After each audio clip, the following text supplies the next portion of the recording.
les news givrées.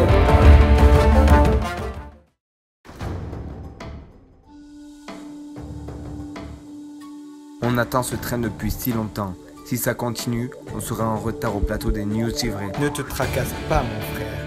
As-tu toujours ma lame du temps? Oui, la voici. Très bien. Allons donc leur passer le bonjour.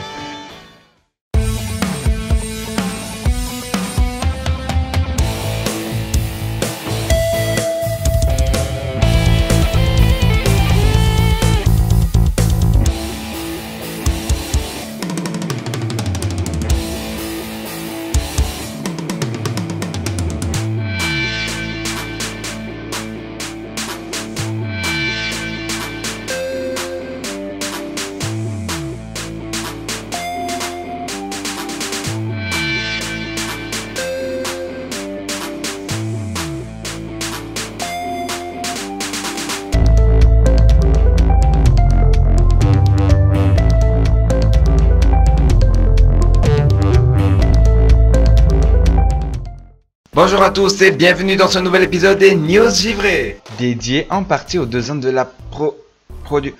Mais qu'est-ce qui se passe? Zane, est-ce que ça va?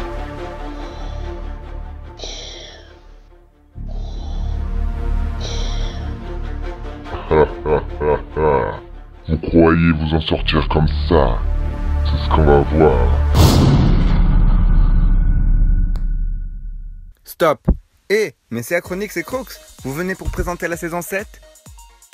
Oui, bien sûr, on a reçu une invitation, carrément.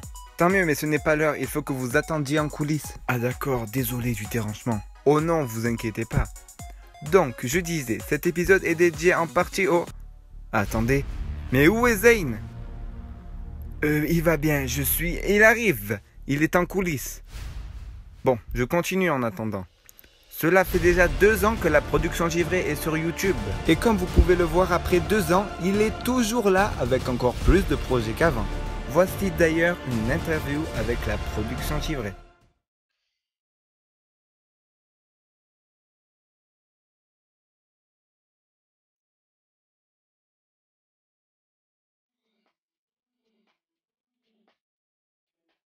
Alors c'est vraiment un honneur parce que j'ai rencontré plein de personnes. Par exemple, Lego Ninjago la légende avec qui j'ai tissé de vrais liens d'amitié et j'ai fait plein de projets aussi avec, mais aussi plein d'autres personnes vraiment géniales, fabuleuses, et j'ai donné aussi envie à plein de personnes de se lancer sur YouTube. J'ai vu plein de personnes venir me voir et tout, en me disant donne-moi des conseils, je voudrais me lancer sur YouTube, ou grâce à toi je suis sur YouTube, voilà ça et tout, et il y en a plein à citer. Bon, si vous voulez, je pourrais vous les citer dans une future vidéo. Ça, c'est à vous de dire ça dans un sondage, encore une fois, qui s'affiche en haut à droite. Mais voilà, vraiment, 2 ans sur YouTube, c'est énorme. J'espère que ça continuera encore au moins pendant plus de 10 ans.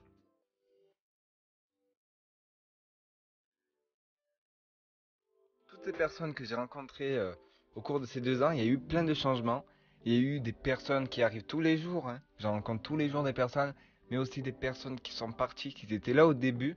Au tout début, que j'avais même pas 1 an avec ma chaîne, il y a certaines personnes qui étaient vraiment très sympas et qui sont parties malheureusement, qu'on a plus de nouvelles. Moi-même j'ai plus de nouvelles, même si des fois elles nous ont fait vite une apparition. Il y avait aussi plein de personnes géniales qui faisaient des vidéos sur YouTube qu'ils ont arrêté. Et toutes ces personnes-là que j'ai rencontrées, elles ont été géniales et j'espère que ça continuera. Vraiment, je suis ultra content et fier d'être depuis 2 ans sur YouTube et d'avoir rencontré toutes ces magnifiques personnes.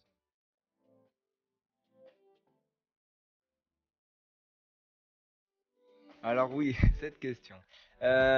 Si vous voulez, ce qui s'est passé, c'est qu'il y a eu plein de personnes qui m'ont découvert quand j'avais 4000 abonnés. Et découvert comme ça grâce aux épisodes de Ninjago et tout. Et ils n'ont pas arrêté de me... Comme j'avais plein d'abonnés, de me dire qu'un peu que j'étais le grand sensei de Ninjago. Vraiment que j'étais un peu comme un leader, quoi. Qu'ils s'étaient tous rassemblés autour de moi. Alors que moi, on aurait pris ma chaîne, allez, 6 mois en arrière. Et j'avais même pas 100 abonnés. Et vraiment, ça s'est passé comme ça grâce aux épisodes de Ninjago. D'ailleurs, je le sais très bien. Il y a certaines personnes qui sont abonnés car ils trouvent mes vidéos très sympas et vraiment ils me suivent toujours. Mais vraiment, me considérer comme le grand sensei de Ninjago, je penserais pas. Enfin, je dirais pas ça plutôt. Enfin, vraiment, ça me touche, mais disons que je trouve que je mérite pas d'être plus grand qu'une autre personne. On est tous égaux et je pense que c'est ça qui fait notre union. Certes, j'ai créé beaucoup de choses. J'ai une chaîne avec plus de 7000 abonnés. J'ai une communauté avec quasiment 900 abonnés, 900 membres. Donc du coup, vraiment, ça me touche, mais je ne pense pas vraiment, on va dire un jour, me considérer plus haut que toutes ces personnes-là, car tout le monde mérite sa place, tout le monde est présent, tout le monde est là, et voilà quoi. On est comme Ninjago, une grande famille, une grande communauté, mais pour moi, on est tous égaux.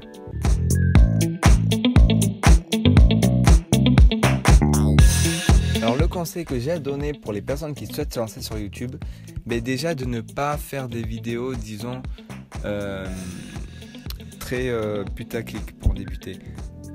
Parce que même moi je fais pas de vidéos putaclic, mais ce que je veux dire c'est que j'ai vu plein de vidéos putaclic, tout ça et tout, où c'est que par exemple ceux qui font les tops, vous savez, des top 5, tout ça et tout, certaines personnes ont mis en miniature ou des trucs comme ça des choses fausses et ça rapporte pas. Vraiment, faites avec votre originalité, votre propre contenu. J'en vois tous les jours des youtubeurs qui ont, même toi, peut-être toi qui me regardes qui a que 30 abonnés, j'ai peut-être déjà vu ta chaîne, parce que je sais très bien dans tous mes abonnés, dès que j'ai quelqu'un qui m'avait laissé un gentil commentaire ou que sa photo de profil elle m'intrigue ou son nom, je vais voir sa chaîne, je regarde ses vidéos, tout ça et tout, et certaines personnes ont 20 abonnés et je trouve leurs vidéos géniales. Pourquoi? Parce que c'est des vidéos qu'on fait encore, enfin qu'ils ont commencé à filmer avec un portable, avec des trucs comme ça, et vraiment ils essayent de faire de leur mieux tout en ayant peur. Moi-même je regardais mes vidéos pour mes 2 ans justement, et je peux vous dire que ouais, j'avais quand même le trac de me lancer sur YouTube. Aujourd'hui je parle tranquillement, normalement je suis détendu, mais prenez-moi il y a 2 ans en arrière, je parlais comme ça, je savais pas trop, enfin voilà, il fallait faire comme ça, mais j'avais une appréhension parce que j'avais pas encore tissé des liens avec ma communauté et je débutais sur YouTube. Donc voilà, vraiment après ça va venir tout seul. Donc vraiment faites vos vidéos tranquillement et ne demandez surtout pas de la pub, parce qu'il y a plein de personnes qui demandent de la pub dans les commentaires de vidéos, mais eux ils se font rejeter. Parce que même si vous allez dire à quelqu'un abonne-toi à ma chaîne, le gars il va s'abonner mais il va pas regarder vos vidéos. Elles vont pas du tout s'embêter à aller voir ta chaîne ou quoi, parce qu'ils vont voir que tu vas l'embêter tout ça et tout en mode abonne-toi. Le gars il va s'abonner et il va arrêter là. C'est-à-dire qu'il va pas regarder ta chaîne ou quoi.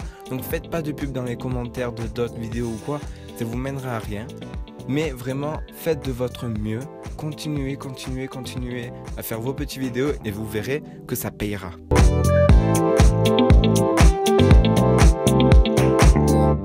Continuons sur les 2 ans de la production givrée avec ce deuxième sujet qui porte sur la transformation de la production givrée. Il arrive quand, Zayn? Je ne sais pas, Acronix, il arrive quand, Zayn? Il arrive, il a eu un léger problème avec son ordinateur. Où suis-je? Colle. Le temps d'Anaconda. Bon, j'espère qu'il reviendra avant la fin de l'épisode. Et tout de suite, nous allons voir l'évolution de la production givrée à travers ces 2 ans sur YouTube. Et comme vous pouvez voir l'évolution de la production givrée au cours de ces 2 ans, avec des premières vidéos quand même filmées pas vraiment bien en 480p, et c'était vraiment le début de la production givrée. On a eu ensuite des présentations de personnages beaucoup mieux, beaucoup plus on va dire de qualité. On a eu également ensuite des petits tutoriels avec une meilleure qualité, on est passé dans la HD. On a eu également des présentations, on a eu plein d'autres présentations, des bandes annonces, des redirections, des vidéos de liens, tout ça et tout. On a eu des présentations de produits. Ensuite on a commencé à avoir un quiz qu'on a fait avec Lego Ninjago la légende. Donc justement ça a été le premier gros projet sur la chaîne. Ensuite on a fait plein encore de FAQ. Je vois, j'ai fait également un tour à King joué, le premier jeu, sur la chaîne Lego Ninjago Tournament qui a bien marché. On a un premier live avec plein d'infos qui est d'ailleurs en privé parce que ce premier live était pas du tout bien. On a eu encore des présentations de produits, tout ça et tout. On a eu la présentation des sets du jour des âmes disparues. On a eu des informations sur les news givrés qui sont sortis au fin de l'année 2016, en fin de l'année 2016. On a eu plein de vidéos sur le film Ninjago 2011. Sur l'épisode Ninjago 2011, on a également eu la première bande-annonce des news givrés, les premières vidéos du Wukru. On a ensuite eu des petites bandes-annonces avec l'Euro 2016, avec des premières vidéos filmées à la caméra dehors, à l'extérieur. On a eu également des premières vidéos infos qui ont plutôt bien marché pour l'époque, avec la Ninjago Continue, la FAQ2, mais qui était vraiment mal tournée. On a eu également plein de petites vidéos très sympathiques du Wukru avec des doublages aussi avec d'autres personnes, d'autres youtubeurs que j'ai fait.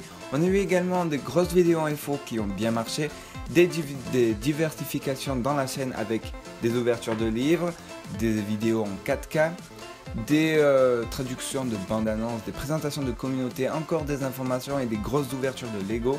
On a eu le premier épisode des news givrés, on a eu une série gaming qui s'appelle L'Ombre de Ronin, on a fait une série sur le jeu qu'on continue toujours. Si vous voulez aller voir, je vous mets le lien de la playlist qui s'affiche en haut à droite.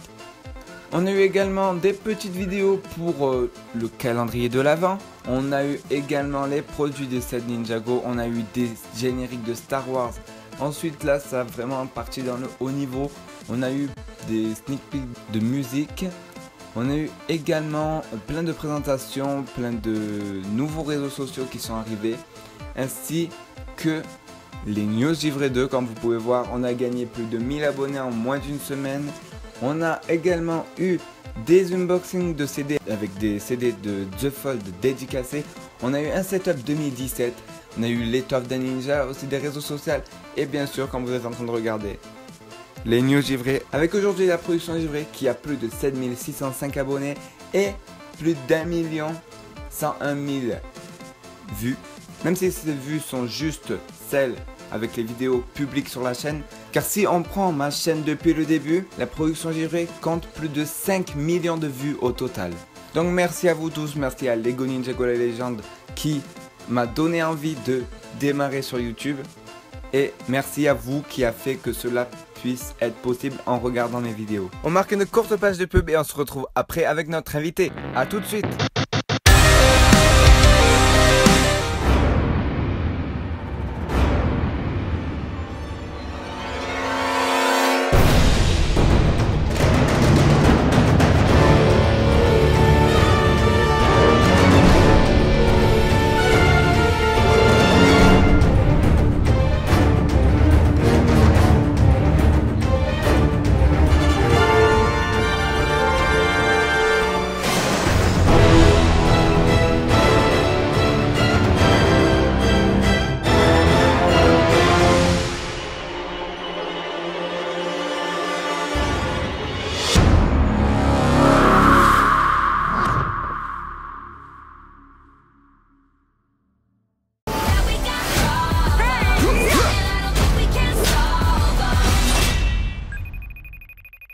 Allô, oui. Qui est à l'appareil? Lloyd Garmadon, ton fils.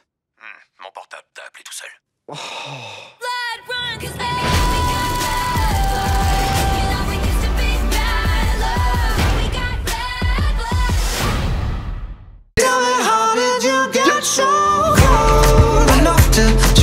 Et nous sommes de retour avec notre invité, Moro. Bonjour à tous, vivants. Alors Moro, comme ça on fait peur aux gens? De quoi? Non, rien. Donc tu es là pour une petite interview?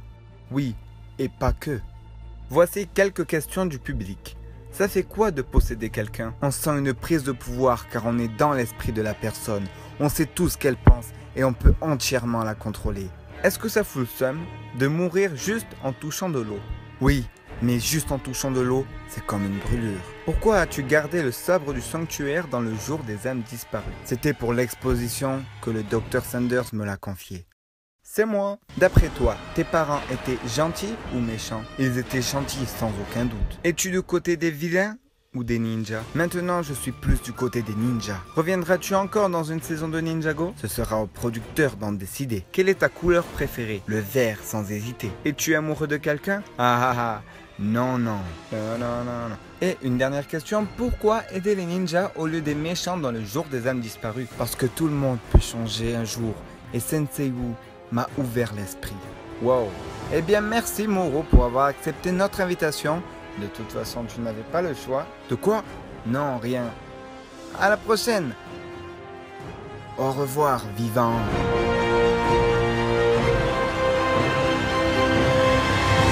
Pour ce dernier sujet, nous allons parler de la saison 7 de Ninjago avec Acronix et Crooks. Merci, merci. Vous êtes accueillis comme des empereurs du temps, ou presque. Alors, comment était la saison 7 pour vous? Génial, car on a pu enfin mettre certains de nos plans à exécution, même si nous sommes perdus dans le temps avec Sensei Wu à cause de vous. Et si dans la saison 8, vous disparaissez dans le temps, tous vos projets tomberont à l'eau. Mais la saison 8 sera remplie de surprises. Tout le monde se demande pourquoi vous avez trahi les généraux Makia, Blunk et Ragmunk en les éliminant. Car ils nous ont juste servi à coordonner tous les soldats vermillons pour construire le fléau d'acier et trouver les 4 lames du temps. Ils vous ont juste servi à ça? Exactement. Mais alors, pensez-vous que dans la saison 8, vous les réinvoquerez si vous en avez besoin? Pour le moment, on ne sait pas encore car on peut contrôler l'armée vermillon et le fléau d'acier grâce au casque des anciens généraux vermillon. Bon, c'est pas que, mais il se fait tard et nous avons un train à prendre. Allez, à la prochaine. Eh bien, allez, saison 8? Ouais. A plus. Eh bien, cet épisode touche à sa fin. N'hésitez pas à liker si vous avez aimé cet épisode, à vous abonner à la chaîne et à activer les notifications pour être au courant de toutes les vidéos que la production Givré mettra en ligne. Et dites-moi en commentaire ce que vous en avez pensé de cet épisode 2. Moi, je l'ai trouvé beaucoup mieux que le premier. C'était les News Givré et à la prochaine pour un nouvel épisode.